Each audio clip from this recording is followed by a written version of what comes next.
All right, I bought another radio. I said I wasn't going to buy any more radios, but I realized if I work on a radio, uh, I sleep better at night. I'm realizing why.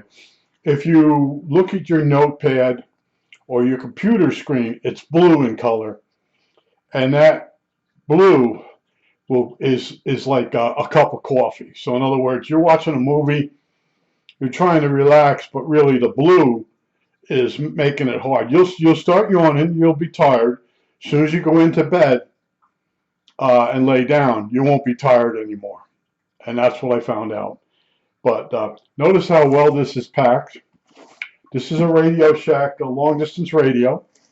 That's the radio I always tell you about. That's the one that one of the customers said, get that radio. And for the people at the lake that wanted to use Philcos, old tube Philcos. It's the only radio that works here at the lake. And then this guy says to me, try one of those. And then I figured out they had bought other long distance radios, but they didn't have FET front ends. And then I bought one, and then my father took it to work, and they all tried it out, and it worked, and everybody started going to Radio Shack buying this radio, if this is a Radio Shack one. But notice how it's packed. It's packed in an alternator box. God only knows. All right, here we go. I know some of you guys like the eye candy of seeing a box opened up. I don't know why. I think it's the same as when you see somebody throw a touchdown on your team. You get excited. Even though those guys make more in one game than you'll make in your entire life. Okay. It's probably packed. It looks like regular newspaper. I'm always amazed at how people pack things and the way they, it's in here diagonally. Now, what's wrong with this radio? Doesn't seem burnt. I've bought a few of these over the years and end up throwing them out. One of them was in a fire. One of them had the battery leak. Okay, so first thing we do is we check for the battery leak. We got the cover. Still has the foam on the back. Battery leak.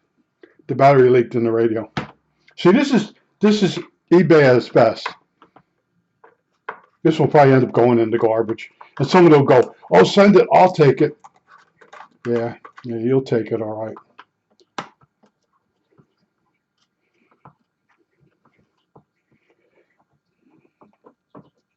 See, people that sell radios and stuff on eBay, they don't even understand how they work. They don't understand if the battery leaks, what that does to a radio. All right, here's the line cord's in here. All right, I don't see any battery leak up to there. This is chopped, melted. Something's wrong with it in that spot. See, you know, you have very little choice when you want to buy a radio. You know, if you have a Hamfest near you, you can get stuff cheap, really in good shape. You can look it over. But they said this thing hisses, and it's the speaker.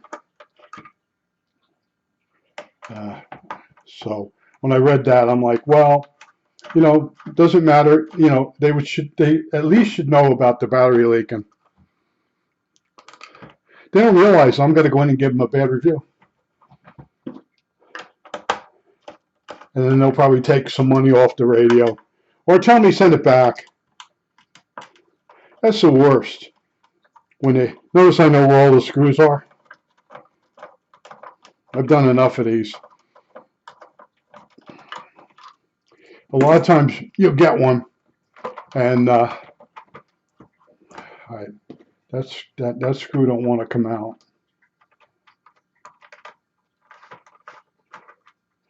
All right, that screw don't want to come out. Let's try this one more time, a little bit more. Something's holding the two halves together. Might be leaky battery. Let me make sure I got that one. All right, let's do this.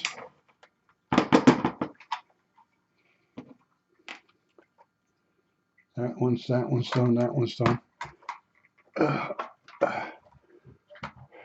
I got that battery. All right, let me try my screwdriver up in there. Okay, front knob. You know, I don't remember having to take the front knob ever off. All right, let's go for it. Oh, I don't remember taking the front knob off. No, I know I didn't. Okay, leaky battery, how bad? All right, just in the battery box.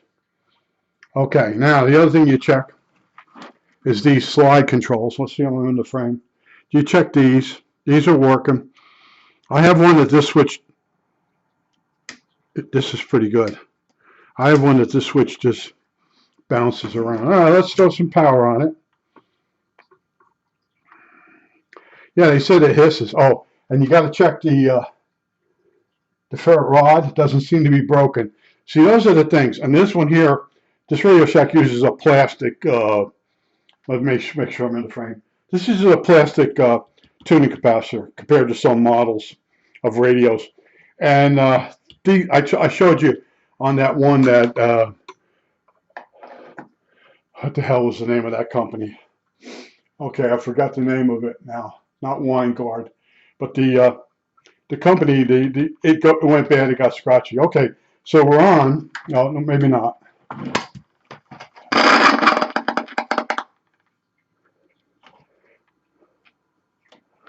The dial does work.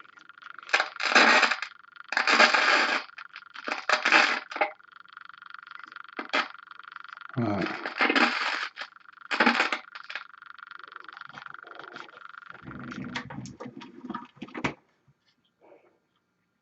All right, let's go. Here we go. Super duper injector. All right, let's see if we can get in here. All right, down at the speaker, down at the volume control. Volume control is good. Okay, so volume control, first IF. Okay, first IF, no, that'd be third IF. We're going backwards. Okay, let's go further up. No.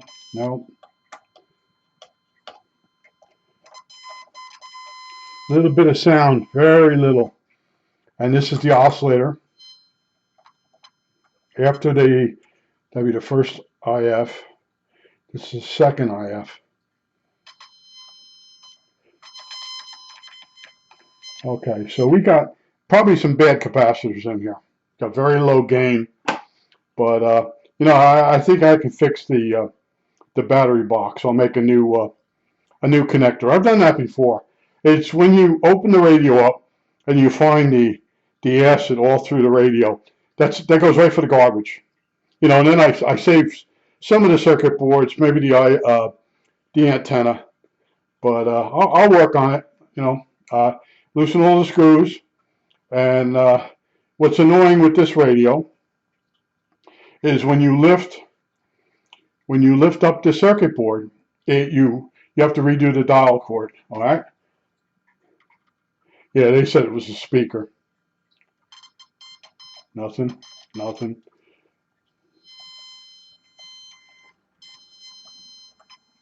Oh, this thing's dead as a doornail.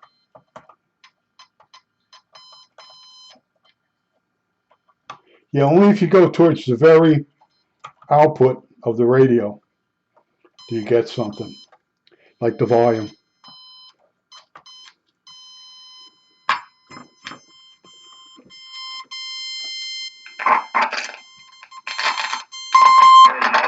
Version of the bathroom. Okay, what's wrong with this radio? The Trump version, easily. It is built-in. All right.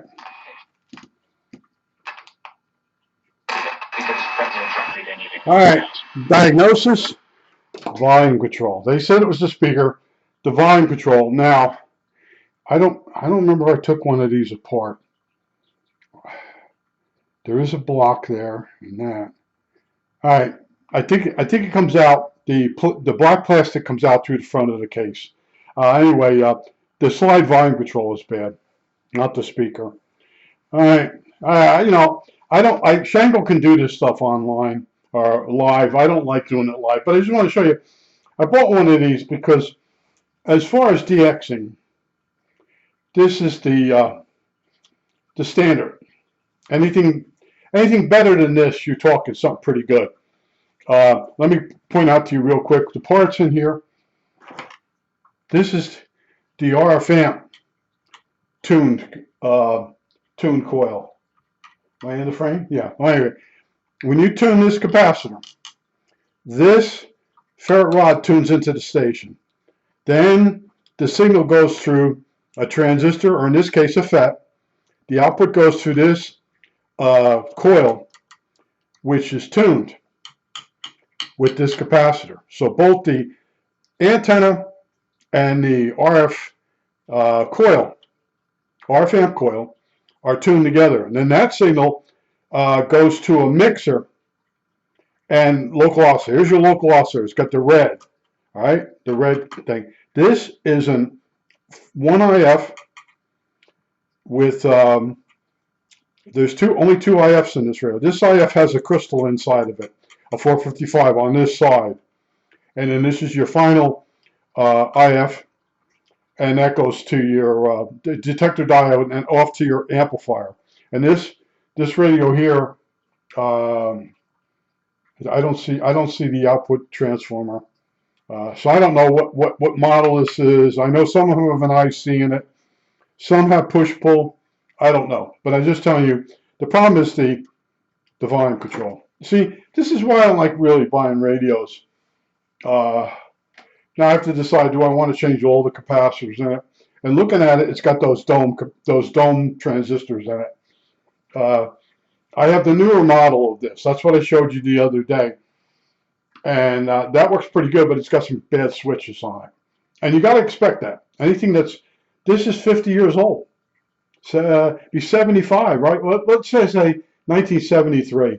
So it's 50 years old. Right? I remember the guy telling me those work really well, and the whole lake people and the whole, yeah, it seems like only yesterday, but it's not. It's 50 years ago. I think that's it. All right, that's it. Let's see if it's still recording. Oh, miracle of miracles, it's recording.